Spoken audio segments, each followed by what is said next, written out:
प्रिय भैया बहनों, मैं उपस्थित हूँ कक्षा 6 की हिंदी विषय का पाठ 3 लेकर के। पिछले क्लास में हमने पाठ 3 पूरा कर लिया था, जिसका नाम था नादान दोस्त, और उसके 2 प्रकार के प्रश्न भी हमने कर लिए। आज हम इसका व्याकरण के जो प्रश्न हैं वो करने जा रहे हैं। ये आप स्क्रीन पे देख रहे हैं, भाषा की बात के ये प्रश्न है, ये हम करने जा रहे हैं। पहला प्रश्न, श्यामा माँ से बोली, मैंने आपकी बातचीत सुन ली है। ऊपर दिए उदाहरण में मैंने का प्रयोग श्यामा के लिए और आपकी का प्रयोग माँ के लिए हो रहा है। जब सर्वनाम का प्रयोग कहने वाले, सुनने वाले या किसी तीसरे के लिए हो तो उसे पुरुषवाचक सर्वनाम कहते हैं। नीचे दिए गए वाक्यों में तीनों प्रकार के पुरुषवाचक सर्वनामों के नीचे रेखा खींचनी है। तो ये उसका उत्तर है। एक दिन दीपू और नीलू यमुना तट पर बैठे शाम की ठंडी हवा का आनंद ले रहे थे। ठीक है, उन्होंने देखा, तो ये उन्होंने ये सर्वनाम है, इसके नीचे आप लाइन खींच देना। ठीक है, देखा कि एक लंबा आदमी खड़ा हुआ है, उनकी ओर चला आ रहा है, तो ये उनकी भी पुरुषवाचक सर्वनाम है, चला आ रहा है। पास आकर उसने बड़े दयनीय स्वर में कहा, उसने, ये भी सर्वनाम है। मैं भूख से मरा जा रहा हूँ, मैं भी सर्वनाम है। क्या आप मुझे कुछ खाने को दे सकते हैं, आप भी सर्वनाम है, मुझे भी सर्वनाम है। तो मैं जो जो ये शब्द बोल रहा हूँ इनके नीचे आप लाइन खींचना। दोबारा बोल रहा हूँ, ये देखिए आप स्क्रीन पे देख रहे हैं। एक दिन दीपू और नीलू यमुना तट पर बैठे शाम की ठंडी हवा का आनंद ले रहे थे। तभी उन्होंने, तो ये जो उन्होंने है ना, इसके नीचे लाइन खींचनी है। ठीक है, देखा कि एक लंबा आदमी लड़खड़ाता हुआ उनकी ओर चला आ रहा है। उनकी, तो ये उनकी शब्द है, इसके नीचे आपको लाइन खींचनी है। पास आकर उसने बड़े दयनीय स्वर में कहा, तो उसने, ये जो उसने लिखा है ना, उसने शब्द, इसके नीचे आपको लाइन खींचनी है। मैं भूख से मरा जा रहा हूँ, मैं, ये भी सर्वनाम है, तो इसके नीचे लाइन खींचनी है।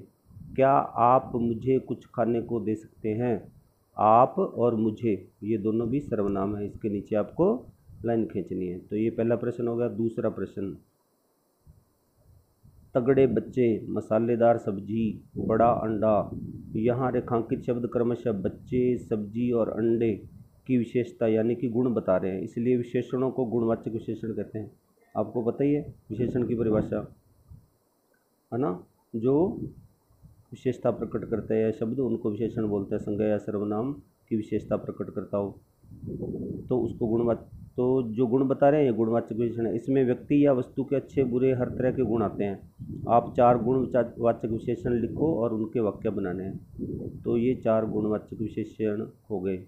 ईमानदार, आयुष एक ईमानदार लड़का है। नीला, आसमान का रंग नीला है।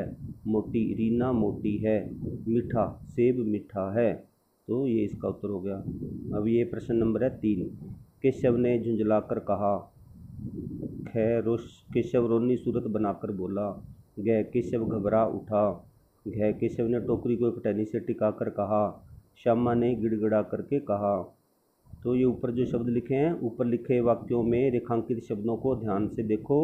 ये शब्द रीतिवाचक क्रिया विशेषण का काम कर रहे हैं, क्योंकि ये बताते हैं कि कहने, बोलने और उठने की क्रिया कैसे हुई है। तो क्रिया कैसे होती है उसको कहते हैं रीतिवाचक विशेषण। कर वाले शब्दों के क्रिया विशेषण होने की एक पहचान यह भी है कि अक्सर क्रिया से ठीक पहले आते हैं। अब तुम भी इन 5 क्रिया विशेषणों का वाक्यों में प्रयोग करो। तो इसका उत्तर इस प्रकार है। झुंझलाकर, मोहन की बात सुन नेहा झुंझलाकर चली गई। बनाकर, माँ खाना बनाकर चली गई। घबराकर, दुर्घटना की खबर सुनकर वह घबरा उठा। टिकाकर, अर्जुन ने नजरें टिकाकर निशाना साधा। गिड़गिड़ाकर, राजीव ने गिड़गिड़ाकर श्याम से माफ़ी मांगी। इस तरह ये 5 वाक्य हो गए। फिर चौथा प्रश्न है, नीचे प्रेमचंद की कहानी सत्याग्रह का अंश दिया गया है। आप इसे पढ़ोगे तो पाओगे कि विराम चिन्हों के बिना यह अंश अधूरा सा है। तुम आवश्यकता के अनुसार उचित जगह पर विराम चिन्ह लगाओ। तो ये एक मतलब पद्यांश लिखा हुआ है, आपको इसको पढ़ के और इसमें क्या लगाने हैं, विराम चिन्ह लगाने हैं। तो इसका उत्तर ये नीचे है, ये विराम चिन्ह इसमें लगे हुए हैं, तो आपको ये दोबारा से उसमें लिख देना उत्तर में, ठीक है, विराम चिन्ह लगा करके। इस प्रकार ये आपकी भाषा का बात पूरा हो गई और आज का पाठ भी आपका पूरा हो गया। हम अगले क्लास में अगला पाठ पढ़ेंगे। आज आपको गृह कार्य के रूप में ये पूरे पाठ के सारे प्रश्न अब हो गए हैं, तो आप सबको पाठ 3 के सारे प्रश्न उत्तर पक्की कॉपी में करने हैं। जय हिंद, जय भारत।